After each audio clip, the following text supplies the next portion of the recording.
तो जय मसीह की। आज हम लोग फिर परमेश्वर के वचन से बात करेंगे और परमेश्वर का वचन हमें जीवन जीने के तौर और तरीके सिखाता है। प्रभु ने कहा, यदि तुम मेरी आज्ञाओं को मानोगे, यदि तुम मुझसे प्रेम रखते हो तो मेरी आज्ञाओं को मानोगे। और प्रभु की सबसे बड़ी आज्ञा, आपस में प्रेम रखो। दोस्तों, परमेश्वर ने जैसे हमसे प्रेम रखा, प्रभु यीशु मसीह कहते कि आपस में प्रेम रखो। दोस्तों, हम लोग एक दूसरे के लिए इतनी जल्दी जल्दी फैसले लेते हैं। आज आपको हम एक कहानी बताएंगे, उस कहानी को आप लोग ध्यान से सुनिएगा, क्योंकि वो कहानी में बहुत बड़ा रहस्य छुपा है इस वचन का, जो आज हम लोग आपसे बात करेंगे। दोस्तों, कहानी कुछ ऐसी है। एक व्यक्ति भटक रहा होता है कड़ी धूप में। धूप बड़ी भयंकर हो रही होती है, उसके बहुत प्यास लगी होती है, तो इधर उधर भटक रहा होता है मैदानों में। वहां पर एक पेड़ के नीचे जाकर ठहर जाएगा और उस पेड़ के सामने एक घर होगा। और यह प्यास से व्याकुल हुआ जा रहा था व्यक्ति। कहीं आसपास नल की व्यवस्था नहीं थी, पानी की व्यवस्था नहीं थी, तो वो उस पेड़ के नीचे बैठ जाता है। दोस्तों, इतने में जो सामने का घर था, वहां गेट खुलता है और उसमें से एक व्यक्ति निकल कर आता है। और वो व्यक्ति देखता है कि ये व्यक्ति जो धूप से परेशान हो चुका था, पेड़ के नीचे बैठा था, उससे पूछता है, भाई साहब क्या आप पानी पिएंगे? तो जो व्यक्ति धूप से परेशान था, उसने मन में कहा, कितना अच्छा व्यक्ति है, मैंने इससे कुछ कहा नहीं, लेकिन फिर भी ये मेरी चिंता करता है, मेरे लिए पानी पूछता है। बोला, जी भाई साहब। तो वो चला गया व्यक्ति पानी लेने के लिए, लेकिन उसको आने में कुछ समय हो गया। दोस्तों, यही व्यक्ति जो उसको अच्छी अच्छी बातें बोल रहा था, आशीष दे रहा था, मन में कुड़ने लगा। कहता है, कितना गंदा व्यक्ति है ये, मैंने क्या इससे मांगा था पानी? मैं तो ऐसे ही बर्दाश्त कर रहा था, मैं बैठा था पेड़ के नीचे, क्या जरूरत थी इसको पूछने की जब देना ही नहीं था। दोस्तों, इस कहानी से हम आपको बताना चाहते हैं लोगों के सोचने का और समझने का जजमेंट कितनी जल्दी जल्दी बदलता है। दोस्तों, आप इस कहानी को सुनिएगा। थोड़ी देर के बाद फिर गेट खुलता है। वो व्यक्ति पानी लेकर आता है जग में और अगले से कहता है कि भाई साहब, मैंने सोचा कि गर्म ज्यादा हो रही है, क्या पानी पिलाएं आपको, हम आपके लिए शिकंजी बना लाते हैं। तो फिर वही व्यक्ति जो बुरा भला बोल रहा था उसके बारे में, वो कहता है, यार मैं तो गलत था, ये कितना अच्छा व्यक्ति है, मैंने तो पानी के लिए आस लगाई थी, लेकिन ये मेरे शिकंजी लेकर आया। दोस्तों, जैसे वह पानी पीता है, उसको खट्टा खट्टा पानी लगता है, क्योंकि उसमें शक्कर नहीं थी।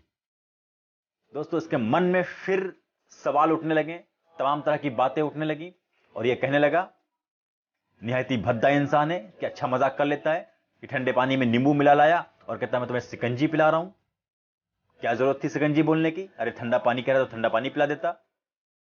दोस्तों, इतनी देर में वो अगला व्यक्ति जो पानी लेकर आता है कहता है, भाई साहब, मुझे नहीं पता था कि आप चीनी कितनी लेंगे, क्या आपके शुगर है, आप अपने हिसाब से चीनी को मैं पुड़िया में लाया हूं, डाल लीजिए। दोस्तों, उसका फिर तरीका बदल जाता है। फिर ये सोचता है, यार मैंने इसको क्यों गलत कह दिया, ये तो व्यक्ति अच्छा था, मेरे लिए इतनी चिंता की इसने, ठंडे पानी की जगह शिकंजी लेकर आया। दोस्तों, इस कहानी से हम सीखते हैं कि लोगों के बारे में कितनी जल्दी जल्दी हमारे फैसले बदल जाते हैं। ऐसे ही फैसला आइए हम आपको वचन से दिखाएं, कैसे लोगों ने पौलुस के बारे में फैसले को बदला। हालेलुया।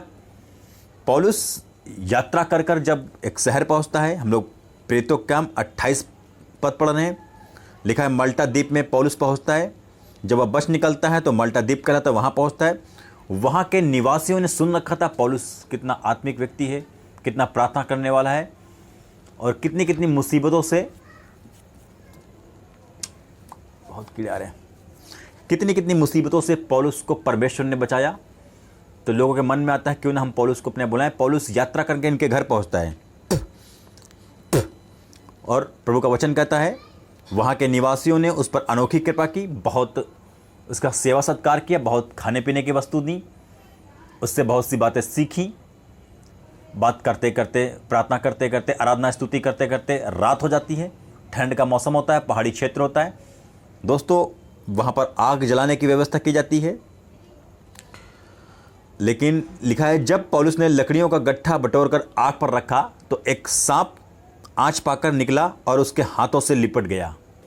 जब वह उन निवासियों ने सांप को उसके हाथ से लपटे हुए देखा तो आपस में कहा, सचमुच यह मनुष्य हत्यारा है, यदि समुद्र से बच गया तो अभी न्याय से जीवित रहने न दिया जाएगा।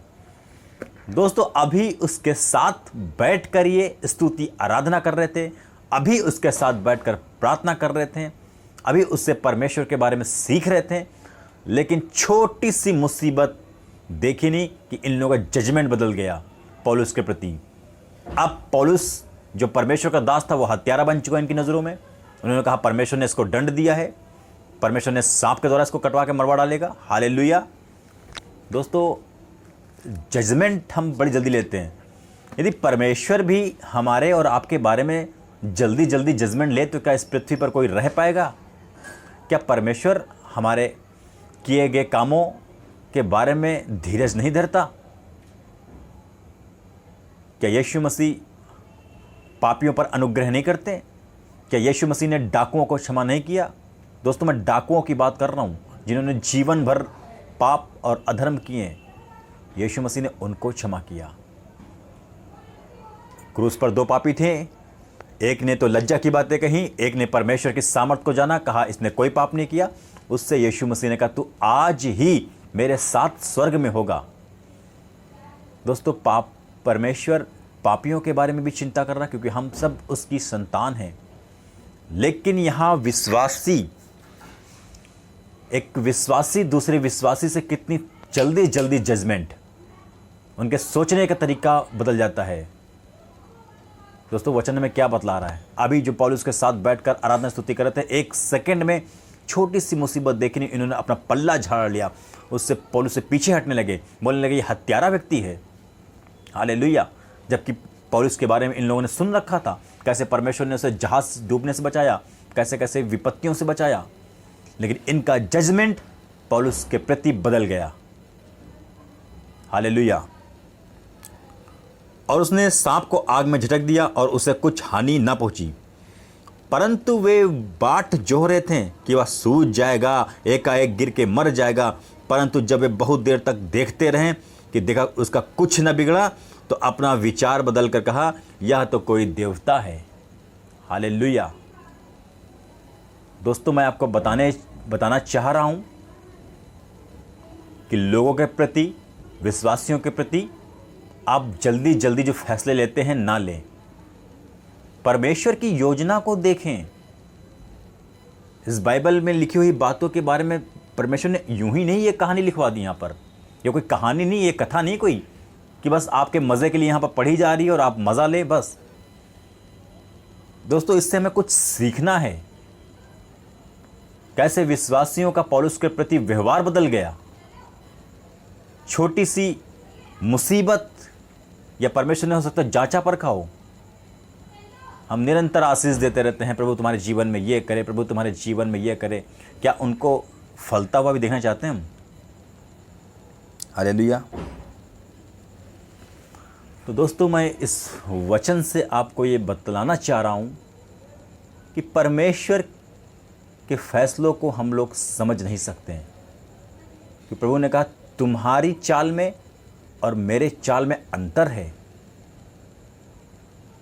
जिस प्रकार आपने प्रेरितों के काम 28 अध्याय की पत्री में जब पढ़ा, लिखा कि पौलुस के साथ मिलकर आनंद कर रहे थे, लेकिन एकाएक जब एक पर मुसीबत आ गई तो ये उससे दूर भागने लगे, बोलने लगे पापी है, हत्यारा है, इसको परमेश्वर ने दंड दिया।